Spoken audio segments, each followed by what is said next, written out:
اگلا سوال ایک بھائی کی طرف سے ہے، وہ پوچھ رہے ہیں کہ علی بھائی نے کم از کم 10 سال دعوت اسلامی میں گزارے ہیں، پلیز ان سے پوچھ کر بتائیں کہ کیا وجہ ہے کہ ہم لوگوں کو نماز پڑھتے ہوئے کم از کم 20 سال ہو چکے ہیں لیکن ماتھے پر کوئی نشان نہیں پڑ سکا، لیکن دوسری طرف جو بچہ بھی دعوت اسلامی میں جاتا ہے تو کچھ ہی عرصے میں اس کے ماتھے پر سجدے کا نشان نمایاں ہو جاتا ہے جسے ہم محراب بھی کہتے ہیں، آخر اس کی کیا وجہ ہے؟ یہ وجہ ان سے آپ پوچھیں، میں بھی آپ کو بتا دیتا ہوں ٹیکنیکل ریزن بھی اس کی۔ پہلے تو اس مت کو کلیئر کریں کہ ہمارے جو سب کانٹیننٹ کے معاشرے میں ماتھے پہ سجدے کے نشان کو کوئی سمجھتے ہیں کہ کسی کے جنتی ہونے کی نشانی ہے، تو یہ بالکل غلط ہے، اور یہ خود بھی مانیں گے غلط ہے۔ کسی بریلوی سے پوچھیں کہ تبلیغی جماعت والے کو جو محراب ڈلتا ہے، کہتے ہیں محراب کیا پورا منہ بھی کالا کر لے کو فرق نہیں پڑتا، ٹھیک ہے۔ اور تبلیغی جماعت والوں سے پوچھیں کہ یہ جو بریلویوں کو محراب ڈلتے ہیں، وہ کہیں گے اس چیز کا ثبوت تو نہیں ہے کہ ان کے عقیدے ٹھیک ہے، تو لہٰذا کنسنسس ہے کہ محراب کوئی علامت نہیں ہے۔ ہاں یہ کہنا چاہیے محراب جب اپنے فرقے کے، اپنے بزرگوں کے، اپنے مولویوں کے ماننے والوں کو پڑھے تو جنت کی علامت ہے، دوسرے کو جتنا مرضی بڑا پڑ جائے وہ کہیں گے کہ یہ شکل کے اوپر لعنت پڑی ہوئی ہے، پھٹکار ہے، کالا ہو گیا تو چہرہ مت ہی۔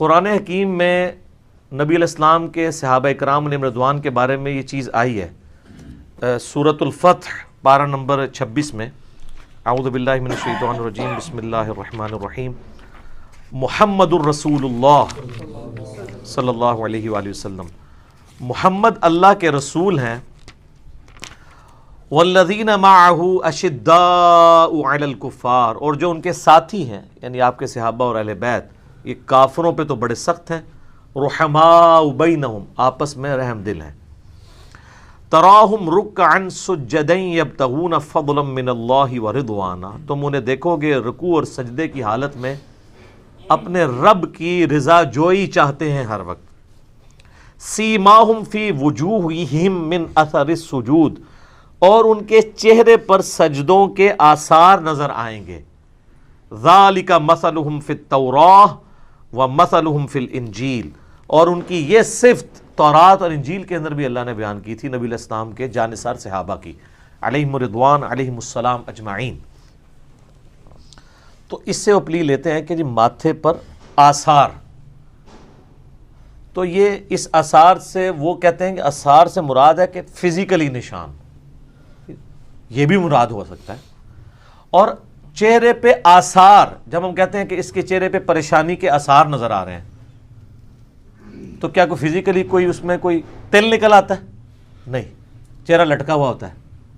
خوشی کے آثار، جیسے صحابہ کرام کہتے تھے، بخاری مسلم میں حدیث ہے کہ نبی علیہ السلام خوشی میں آپ کا چہرہ جو ہے وہ سورج کی طرح، اور کوئی کہتا ہے تانبے کی طرح، کوئی کہتا ہے تلوار کی طرح چمکتا تھا، ایک ریزیمبلنس کے لیے۔ تو یعنی ان کے اوپر تقوی پرہیزگاری کا اثر نظر آتا ہے کہ ان کے ماتھے اللہ کے سامنے جھکنے والے ہیں، چاہے وہ نشان نظر آئے یا نہ آئے۔ اور ہر بندے کی جلد الگ ہوتی ہے، بعض لوگوں کی جلد کے اوپر جلدی نشان پڑ جاتا ہے، بعض کے نہیں پڑتا۔ اس نشان کو تو چھوڑ دیں، جو ہم تشہد میں بیٹھتے ہیں تو بائیں پاؤں کے اوپر جو نشان پڑتا ہے وہ تو بہت جلدی پڑ جاتا ہے، اس کی وجہ کیا ہے؟ کیونکہ وہ حصہ زمین کے ساتھ زیادہ دیر لگ کے رہتا ہے ایز کمپیئر ٹو سجدے کے۔ سجدے آپ 10 سال کرتے رہے اور پاؤں جو ہے 6 مہینے کے لیے بھی لگائیں نا، نشان پڑ جائے گا، کیونکہ وہ 6 مہینے میں سجدہ تو چھوٹا ہوتا ہے نا، تشہد تو بڑا لمبا ہوتا ہے، وہ زیادہ دیر کے لیے وہ ٹچ رہتا ہے، اور پھر صرف تشہد نہیں، 2 سجدوں کے درمیان جو بیٹھتے ہیں آپ، تو اس کا ٹائم پیریڈ، یہ ٹیکنیکل گفتگو ہے سر، پڑھی لکھی سائنٹیفک گفتگو، جو چیز زیادہ دیر ٹچ کرے گی اس کا نشان جلدی پڑے گا۔ تو یہ جو چھوٹے چھوٹے بچوں کو نشانات پڑے ہیں نا، اس کی وجہ یہ ہے کہ دعوت اسلامی کے اندر یہ ٹرینڈ ہے کہ ہمیں زمین پہ نماز پڑھنی چاہیے، یہ افضل ہے، بات ٹھیک ہے، مٹی پہ پڑھنا افضل ہے، میرے اس کے اوپر کلپ بھی ریکارڈڈ ہے۔ آپ دیکھیں گے کہ اہل تشیع کو بھی محراب جلدی پڑھتے ہیں، کیونکہ وہ مٹی کے اوپر سجدہ کرتے ہیں، وہ ٹکی رکھ لیں یا چٹائی جس طرح بھی۔ تو پرانے زمانے میں جو کھجور کی چھال کی چٹائیاں ہوتی تھیں نا، ان پہ جو لوگ نماز پڑھتے تھے نا، تو 1.5-2 سال کے اندر محراب ڈال جاتا تھا۔ آج کل آگے قالینوں پہ نماز پڑھنے سے جلدی محراب نہیں پڑتا۔ تو اب آپ پوچھ رہے ہوں گے کہ دعوت اسلامی کی مسجدوں میں بھی تو قالین ہوں گے، ان کو محراب کیوں پڑھ جاتے ہیں؟ تو ان کے جو بڑا مرکز ہے نا کراچی میں، ادھر کوئی قالین نہیں ہے، ڈائریکٹ ماربل کے اوپر نماز پڑھتے ہیں. اور اگر سردیوں میں کبھی قالین بچھانا بھی پڑے صفیں تو وہ فرض تو قالین پہ پڑھتے ہیں, سنتیں جا کے زمین پہ ادا کرتے ہیں. میری بھی اپنی عادت ہے کہ مسجد میں میری کوشش ہوتی ہے کہ میں سنتیں زمین کے اوپر ایٹ لیسٹ سجدہ ضرور زمین پہ کروں, یہ سنت ہے. بخاری مسلم میں موجود ہے نا کہ وہ جو ایک شب قدر آئی تھی 21ویں رات, نبی علیہ السلام نے نماز پڑھی تو صحابہ کہتے ہیں آپ نے جب سلام پھیرا تو ہم نے ماتھے پہ کیچڑ کا نشان دیکھا, تو ڈائریکٹ آپ مٹی پہ سجدہ کر رہے تھے نا, تبھی وہ مٹی کا نشان تھا. تو یہ شیعہ کی بات درست ہے کہ مٹی پہ سجدہ کرنا سنت اور افضل ہے, لیکن یہ غلوب ہے کہ اگر آپ قالین پہ کریں گے تو سجدہ نہیں ہوگا, یہ غلوب ہے. ماربل پہ, زمین کی جنس کی کسی بھی چیز کے اوپر آپ سجدہ کرتے ہیں وہ سنت کے زیادہ قریب ہے, یہ بات ٹھیک ہے. اب چونکہ وہ بچے پڑھتے ہیں زمین پہ نماز, دوسرا فقہ حنفی میں ایک بنیادی چیز ہے جو کسی حد تک درست ہے, کیونکہ بخاری مسلم میں حدیث ہے میرے رب نے مجھے حکم دیا کہ میں 7 اعضاء کے اوپر سجدہ کروں. اور پھر نبی علیہ السلام نے کہا وہ 7 اعضاء کیا ہیں, 2 ہاتھ, 2 گھٹنے, 2 پاؤں اور ماتھا. اور جب ماتھے کا نام لیا تو آپ نے اشارہ ناک کی طرف کیا. یہ جو ماتھا اور ناک یہ ایک ہڈی کنسیڈر ہوتے ہیں. تو یہ فقہ حنفی میں بنیادی مسئلہ لکھا ہوا ہے بار شریعت کے اندر, اس کے اوپر ذرا وہ ایمفسائز کرواتے ہیں کہ چونکہ 7 اعضاء پہ سجدہ کرنا ہے لہٰذا ماتھے کی ہڈی اور یہ ناک کی ہڈی زمین پر جمنی چاہیے, چاہے قالین کے اوپر آپ پڑھ رہے ہیں چاہے نیکڈ زمین کے اوپر. اگر نہیں جمے گی تو سجدہ نہیں ہوگا, یہ بالکل ٹھیک ہے. بعض لوگ تو میں نے دیکھا وہ ناک لگاتے ہی نہیں زمین پہ, ڈائریکٹ ہی ماتھے ہی لگا دیتے ہیں. سجدہ تو ہو جائے گا لیکن یہ خلاف سنت ہے, ناک کی ہڈی بھی لگنی چاہیے. تو وہ اس میں چونکہ غلوب کرتے ہیں اور وہ کہتے ہیں ناک کی ہڈی لگنا ضروری ہے ادروائز سجدہ نہیں ہوگا. اب وہ ناک کی ہڈی لگانے کے لیے جس کا ناک تھوڑا سا بھی باہر نکلا ہے, چونکہ ناک تھوڑا, وہ زور لگاتے ہیں. جب وہ زور لگاتے ہیں نا تو ماتھے پہ زیادہ زور لگتا ہے تو اسے محراب پڑ جاتا ہے. اس لیے آپ کو چھوٹے چھوٹے بچوں کو محراب نظر آئیں گے, یہ اس کی ٹیکنیکل ریزن ہے. اور کوئی نہیں ہے کہ کوئی وہاں جانے سے کوئی سوئچ آن ہو جاتا ہے, ایسا نہیں ہوتا. ورنہ اگر آپ ایک شیعہ نمازی کو دیکھیں ایز کمپیئر ٹو ایک سنی نمازی کے, تو شیعہ کو محراب جلدی پڑ جاتا ہے کیونکہ مٹی کے اوپر سجدہ کر رہے ہوتے ہیں. مٹی کے اوپر, کھجور کی چھال کے اوپر, کسی بھی سخت چیز کے اوپر اگر آپ سجدہ کریں گے تو جلدی نشان پڑیں گے, نرم چیز پہ کریں گے تو نہیں پڑیں گے. پرانی ہماری جو بڑی بوڑھیاں تھیں انہوں نے وہ لکڑی کے نا وہ مسلے رکھے ہوتے تھے جو زمین سے 1 یا 1.5 فٹ ایلیویٹڈ ہوتے تھے, ان کو جائے نماز کہتے تھے. اور وہ بڑی صحیح چیز ہے کیونکہ نبی علیہ السلام نے یہ حکم دیا ہے, بخاری مسلم میں حدیث ہے کہ گھر میں مسجد بیت ہونی چاہیے. مسجد بیت کا یہ فائدہ ہوتا ہے کہ جب چھوٹے بچے جو ہیں اگر ان کو آپ وہاں جانے سے روکیں گے تاکہ وہ جگہ پاک رہے, تو مسجد بیت بنانے کا طریقہ یہ ہے کہ لکڑی کا ایک جائے نماز ہو جو زمین سے اٹھا ہوا ہو, کل کو اس پہ کوئی چڑھتا بھی ہے تو آپ دھو لیں, وہ لادہ سے آپ کو پتا ہو کہ یہ تو میں نے پاک رکھا ہے. باقی عام زمین کو پاک رکھنا تو بڑا مشکل ہے. آپ وسوق سے چھوٹے بچوں والے یہ بھی نہیں کہتے کہ میرا فلاں قالین بھی پاک ہے, اللہ یہ کہ اس کمرے میں بچے جاتے نہ ہوں. بچوں کا پتہ ہے جس وقت جدھر مرضی داخل ہو جائیں.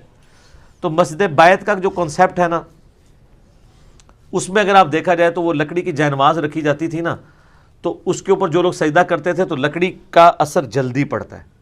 شیعہ کے نزدیک لکڑی پہ بھی نماز ہو جاتی ہے کیونکہ وہ زمین کی جنس سے ہے. تو آج کل وہ اگر مٹی کی ٹکی نہ ہو تو انہوں نے وہ لکڑی کی ٹکیاں بھی رکھی ہوئی ہوتی ہیں.